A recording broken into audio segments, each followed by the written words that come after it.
नमस्कार, अपना बिहार देख रहे हैं आप और मैं हूं आप सबके साथ अनूप। बुलेटिन की शुरुआत करेंगे और सबसे पहले बात कैबिनेट के फैसले की करते हैं। जी हां, बिहार में 5,334 हेडमास्टर और 40,518 प्रधान शिक्षक के नए पद बनाए गए हैं। पंचायतों के माध्यमिक विद्यालय और उच्च माध्यमिक विद्यालय के लिए हेडमास्टर के पद भी सृजित किए गए हैं। कैबिनेट की बैठक में इस पर मुहर लगी है। कैबिनेट ने 17 एजेंडों पर मुहर लगाई है। जमीन की ई मापी के लिए 42 करोड़ 66 लाख रुपए की कैबिनेट ने स्वीकृति भी दी है।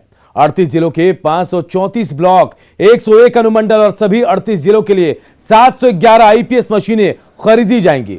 बिजली वितरण करने वाली north and south Bihar company को 850 करोड़ रुपए का ऋण दिया जाएगा। इसके अलावा केंद्रीय कारा बेऊर और केंद्रीय कारा हाजीपुर में जैमर लगाने के लिए 19 करोड़ 52 लाख रुपए स्वीकृत किए गए हैं। वहीं मुख्यमंत्री सोलर लाइट योजना को कैबिनेट ने मंजूरी दी है। मुख्यमंत्री सोलर लाइट योजना सीएम नीतीश का ड्रीम प्रोजेक्ट है। इस योजना के तहत गांव-गांव में स्ट्रीट लाइट लगाने की योजना है और एक वार्ड में 10 स्ट्रीट लाइट लगाए जाएंगे।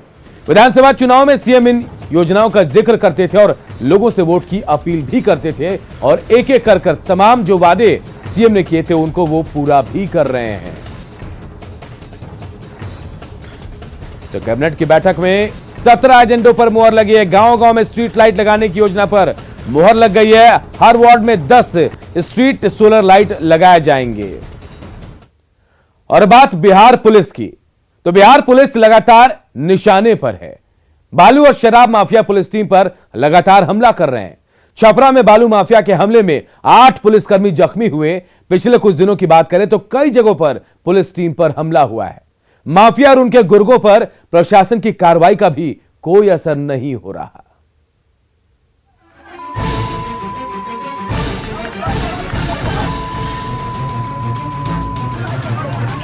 जान बचाकर भागती पुलिस और पुलिस वाले को पीटते बदमाश। ध्यान से देखिए इस तस्वीर को। ये वीडियो पुलिस के गिरते इकबाल और बदमाशों की बेअंदाजी का नमूना है।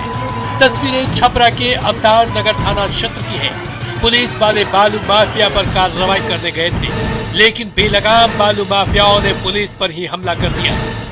हमारे पास वीडियो मौजूद है। उस वीडियो में साफ तौर पर देखा जा सकता है कि पुलिसकर्मियों को किस तरह से खदेड़ खदेड़ के पीटा जा रहा है। पुलिसकर्मी अपनी ड्यूटी करने गए थे, उनकी मंशा थी बालू माफिया पर नकेल कसने की, लेकिन उन्हें पीटा गया वहां पर कई पुलिसकर्मी जख्मी हो गए। और इस पूरे घटना का वीडियो हमारे पास मौजूद है। वीडियो में साफ साफ दिख रहा है कि कुछ लोग एक पुलिस वाले को बेरहमी से पीट रहे हैं। वो किसी तरह अपनी जान बचा रहे हैं। बालू माफिया के इस हमले में करखा थाना अध्यक्ष सहित 8 पुलिसकर्मी जख्मी हो गए, जिन्हें इलाज के लिए सदर अस्पताल में भर्ती कराया गया है।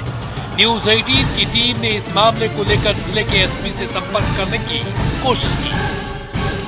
पुलिस एसपी का आवाज से हमने एसपी से बात करने की कोशिश की इस मामले में। हालांकि एसपी अभी उपलब्ध नहीं हो सके। उन्होंने जरूर कहा कि पुलिस इस मामले में मुकम्मल कार्रवाई कर रही। हमले का ये वीडियो बताने के लिए काफी है कि बदमाशों में पुलिस का खौफ नहीं, बल्कि पुलिस पर बालू माफिया का खौफ है। चिंता वाली बात यह है कि पुलिस पर हमले का ये कोई पहला मामला नहीं है। 24 फरवरी 2021 को सीतामढ़ी में शराब तस्करों ने पुलिस टीम पर हमला किया और पुलिस टीम को 3 घंटे तक बंधक बनाए रखा। शराब तस्करों ने मेजरगंज थाने के एएसआई दिनेश राम के पैर में गोली मार दी, जिसकी वजह से उनकी मौत हो गई। 3 मार्च 2021 को रोहतास में भी छापेमारी के दौरान शराब माफिया ने पुलिस टीम पर हमला कर दिया। हमले में 3 पुलिसकर्मी घायल हुए और गश्ती की गाड़ी को तोड़ दिया गया।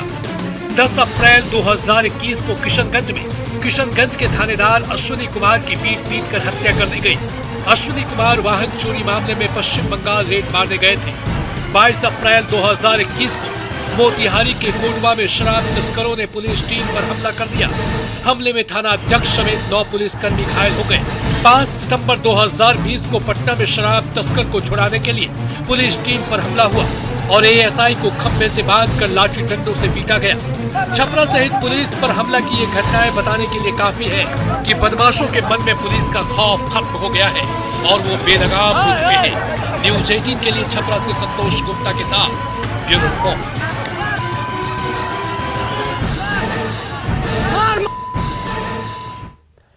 और इधर देखिए, खगड़िया से भी कुछ ऐसी तस्वीर सामने आई। खगड़िया में भी पुलिस टीम पर हमला हुआ है। मामला गंगौर थाना क्षेत्र के बेला शिमरी गांव का है। नाराज लोगों ने यहां पुलिस टीम से हाथापाई की और उन पर पथराव भी किया। बताया जा रहा है कि कल बेला शिमरी गांव में नदी के किनारे 4 युवक बैठे थे। इसी दौरान पुलिस की गश्ती टीम को देखकर चारों युवक नदी में कूद गए। 3 युवकों को किसी तरह बाहर निकाल लिया गया, तो वहीं आज एक युवक का शव नदी से बरामद किया गया। युवक के शव को लेकर ग्रामीण सड़क जाम कर विरोध प्रदर्शन कर रहे थे और इसकी सूचना पर मौके पर पुलिस टीम जाम हटाने के लिए पहुंची थी और यहीं पर पुलिस टीम के ऊपर प्रदर्शनकारियों ने हमला बोल दिया।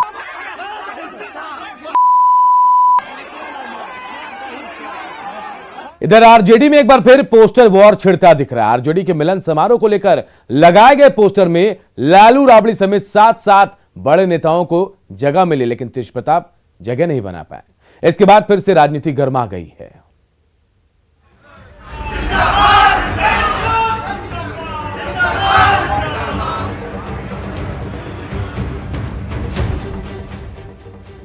आरजेडी दफ्तर के बाहर लगी इस होर्डिंग को ध्यान से देखिए। आरजेडी के मिलन समारोह का पोस्टर है, जिसमें लालू राबड़ी तेजस्वी समेत 7 नेताओं की तस्वीर है। दाईं तरफ तेजस्वी पर पूरा फोकस किया गया है, साथ में राबड़ी देवी, श्याम रजक और आलोक मेहता तक की तस्वीर है, जबकि पोस्टर के बाएं तरफ लालू यादव समेत जगदानंद सिंह और अब्दुल बारिश सिद्दीकी जैसे नेता हैं। लेकिन इन 7 चेहरों में तेज प्रताप को कहीं जगह नहीं मिली है, जो बहुत कुछ इशारे करता है। अगर दूसरी तरफ कहें तो आलोक मेहता, श्याम रजक और राबड़ी देवी की तस्वीर है और साथ में तेजस्वी यादव को। यहाँ भी पूरी तरह से अगर कहें तो तेज प्रताप यादव की तस्वीर एक बार फिर से यहाँ पे गायब है। दरअसल पिछले दिनों पावर गेम को लेकर तेज प्रताप और जगदानंद सिंह के बीच जो विवाद हुआ वो जग जाहिर है। तेज प्रताप की नाराजगी भी किसी से छुपी नहीं है। ऐसे हालात में तेजस्वी ने कार्यकर्ताओं के बहाने ये साफ करने की कोशिश की कि सबको मतभेदों को भुलाकर काम करना होगा। सब लोगों को मिलकर के लड़ाई लड़नी पड़ेगी। छोटे छोटे मतभेद को मिटाना पड़ेगा और मिलकर के सकारात्मक रूप से पार्टी के मजबूती के लिए काम करना पड़ेगा। मौका था मिलन समारोह का, जिसमें पूरे तामझाम के साथ खगड़िया नगर परिषद की चेयरमैन सीता यादव और उनके पति मनोहर यादव को शामिल कराया गया। कई दूसरे कार्यकर्ताओं को भी पार्टी की सदस्यता दिलाई गई। पटना से न्यूज 18 के लिए रवि एस नारायण की रिपोर्ट।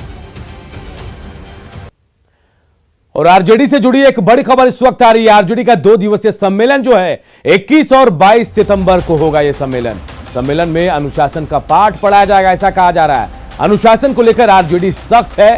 तेजस्वी आवास 1 पोलो रोड पर यह बैठक होगी। जिलाध्यक्षों की कल भी बैठक होगी और सम्मेलन की तैयारी पर कल चर्चा भी होगी। तो देखिए, आरजेडी का 2 दिवसीय सम्मेलन होने वाला है और ये जो सम्मेलन है वो 21 और 22 सितंबर को होगा। और इस सम्मेलन की सबसे खास बात यह है कि कहा जा रहा है कि सम्मेलन में अनुशासन का पाठ पढ़ाया जाएगा। अनुशासन को लेकर आरजेडी सख्त है। तेजस्वी के आवास 1 पोलो रोड में बैठक है। जिलाध्यक्षों की कल बैठक होने वाली है। सम्मेलन की तैयारी पर कल चर्चा भी होगी।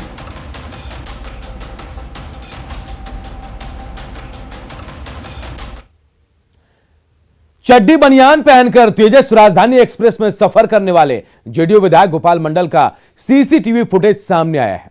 फुटेज में साफ साफ दिख रहा है कि जेडीयू विधायक चड्डी बनियान में आराम से घूम रहे हैं। ट्रेन में महिला यात्री भी दिख रही हैं। सहयात्री के टोकने पर गोपाल मंडल की शोर की आवाज भी सुनाई पड़ रही है। तस्वीर को देखकर लग रहा है कि कुछ लोग उन्हें शांत कराने की कोशिश भी कर रहे हैं। हल्ला सुनकर ट्रेन में स्कॉट कर रहे आरपीएफ के जवान मौके पर पहुंचते हैं और मामले को शांत कराते हैं। हालांकि इस मामले में विधायक गोपाल मंडल समेत 4 लोगों पर अलग अलग धाराओं में केस दर्ज किया गया है। आरा जीआरपी पूरे मामले की छानबीन कर रही है और जल्द ही ट्रेन में सवार लोगों को गवाही के लिए बुलाया जा सकता है। आपको बता दें कि 3 सितंबर को विधायक गोपाल मंडल तेजस राजधानी से दिल्ली गए थे।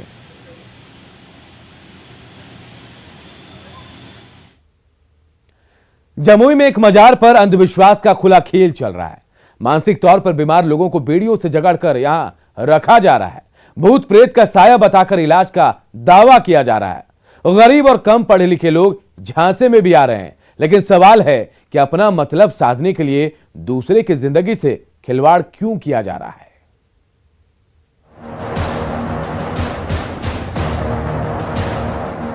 ना तो ये अपराधी है ना गुनहगार, फिर भी पांवों में बेड़ियां हैं और चेहरे पर खौफ।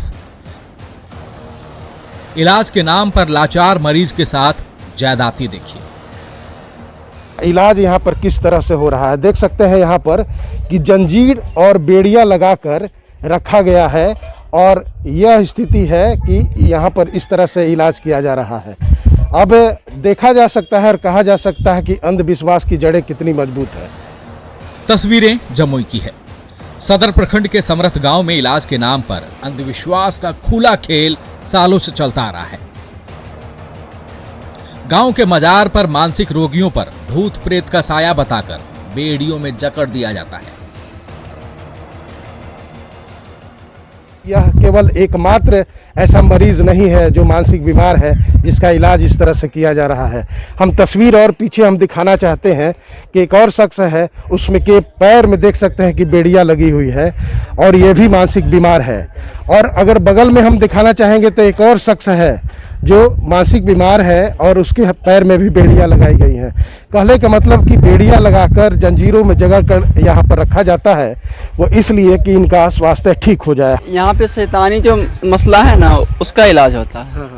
शैतानी मसला का यानी कि आज से हो गया जादू टोना का। अंधविश्वास फैलाने वालों का दावा है कि जिन लोगों पर भूत प्रेत का साया होता है वैसे लोगों का इस मजार पर इलाज होता है।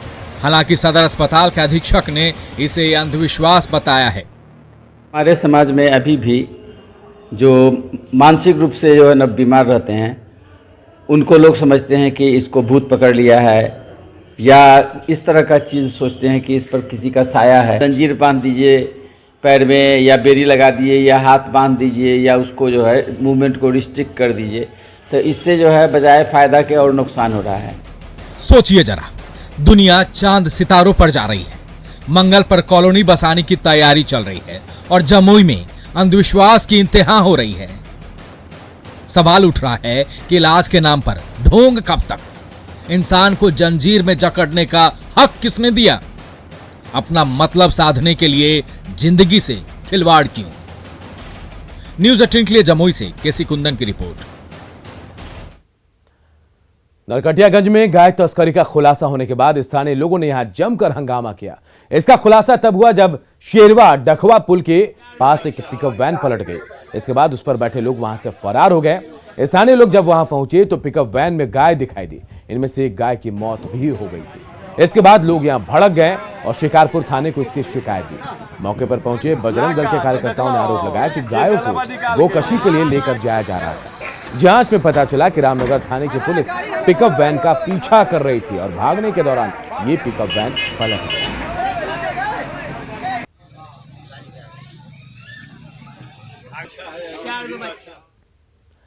बिहार में बाढ़ से हुए नुकसान का जायजा लेने के बाद 6 सदस्यीय केंद्रीय टीम दिल्ली लौट गई है। 2 दिवसीय दौरे में टीम के सदस्यों ने कई जिलों का दौरा किया और हवाई सर्वेक्षण कर अधिकारियों से लंबी बैठक की। बिहार सरकार ने करीब 3700 करोड़ के नुकसान का आकलन जताया और उम्मीद जताई कि केंद्र बाढ़ के हालात से निपटने में पूरी मदद भी करेगा।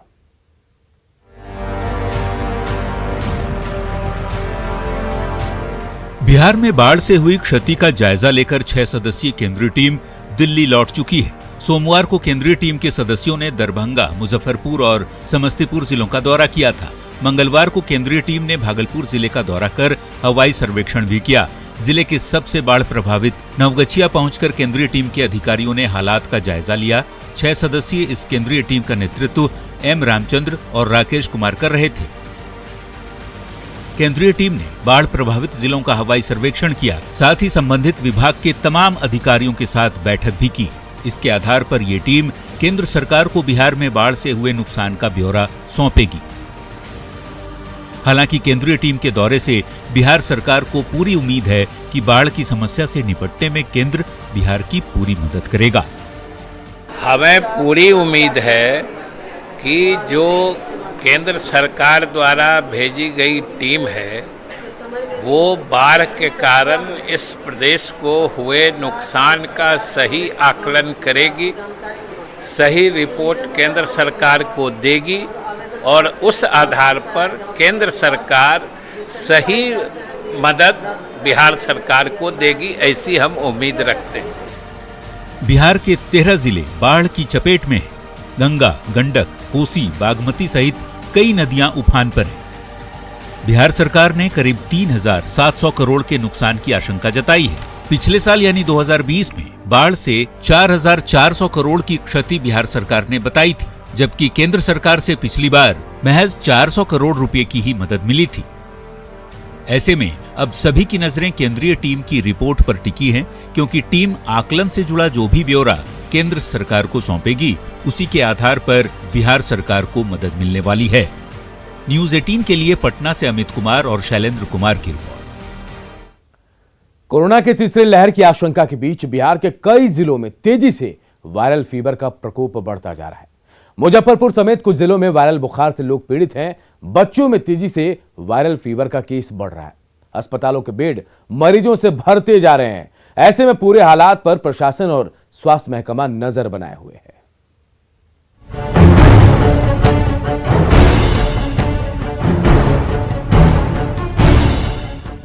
कोरोना संक्रमण का खतरा अभी टला नहीं है। दूसरी लहर शांत होने के बाद तीसरी लहर की आशंका जताई जा रही है, लेकिन इन सब के बीच मौसम के बदलते मिजाज ने बिहार के कई जिलों में बच्चों के साथ ही बड़ों में भी वायरल इन्फेक्शन और डायरिया का केस लगातार बढ़ रहा है, जिसे लेकर स्वास्थ्य विभाग सतर्क है। मुजफ्फरपुर के एसकेएमसीएच में बीते 24 घंटे में 45 वायरल बुखार से पीड़ित मरीज भर्ती हुए हैं, जिनमें 35 बच्चे शामिल हैं। कल लास्ट 24 आवर में हमारे यहाँ 45 पेशेंट भर्ती हुए हैं, जिसमें कि करीब 45 में कम से कम 35 बच्चे तो viral fever, viral respiratory distress के हैं और बाकी 4-5 पेशेंट डायरिया के भी आए हैं और बहुत क्रिटिकल कंडीशन में आए हैं। बात सीवान जिले की करें तो सीमावर्ती राज्य उत्तर प्रदेश से सटे इलाकों में बच्चों में वायरल फीवर तेजी से बढ़ रहा है। इसे लेकर जिला प्रशासन सतर्क है। डीएम ने स्वास्थ्य विभाग को कई अहम निर्देश दिए हैं। सदर अस्पताल में ऑक्सीजन सिलेंडर के साथ ही वेंटिलेटर की व्यवस्था भी की गई है। AES जो है एक्यूट इंसेफ्लाइटिस सिंड्रोम, तो उसको चिन्हित कर करके और जो किस कंडीशन में है, अगर वेंटिलेटर की ज़रूरत है तो उसका भी हम लोग 2 बेड का इंतजाम रखे हैं और जनरली जो है जो सपोर्टिव ट्रीटमेंट है उसका भी 10 बेड हमारे यहाँ है। गोपालगंज में भी स्वास्थ्य महकमा पूरी तरह से तैयार है। डीएम खुद सदर अस्पताल पहुंचकर हालात का जायजा ले रहे हैं। सदर अस्पताल में बच्चों के लिए अलग से वार्ड भी बनाया गया है। अभी एक वायरल फीवर चला हुआ है जो कि छोटे बच्चों में, खास करके 10 साल से छोटे उम्र के बच्चों में ये वायरल फीवर काफ़ी तेज़ी से फैल रहा है, लेकिन इसमें बहुत घबराने की बात अभी सामने नहीं आई है। हालांकि हमने सभी लोगों को अलर्ट रहने के लिए कहा है।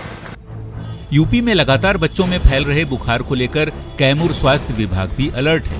भभुआ सदर अस्पताल में कई बच्चे भर्ती हो रहे हैं, जिनका इलाज जारी है।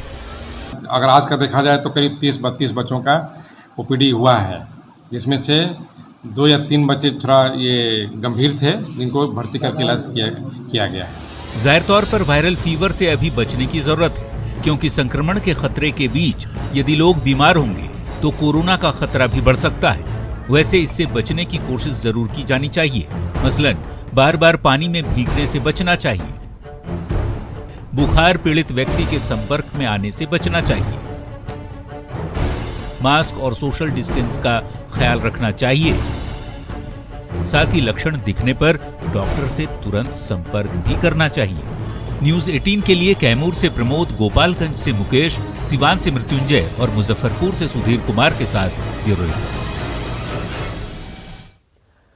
और अपना बिहार के इस बुलेटिन में इतना ही। आगे है जोहार झारखंड।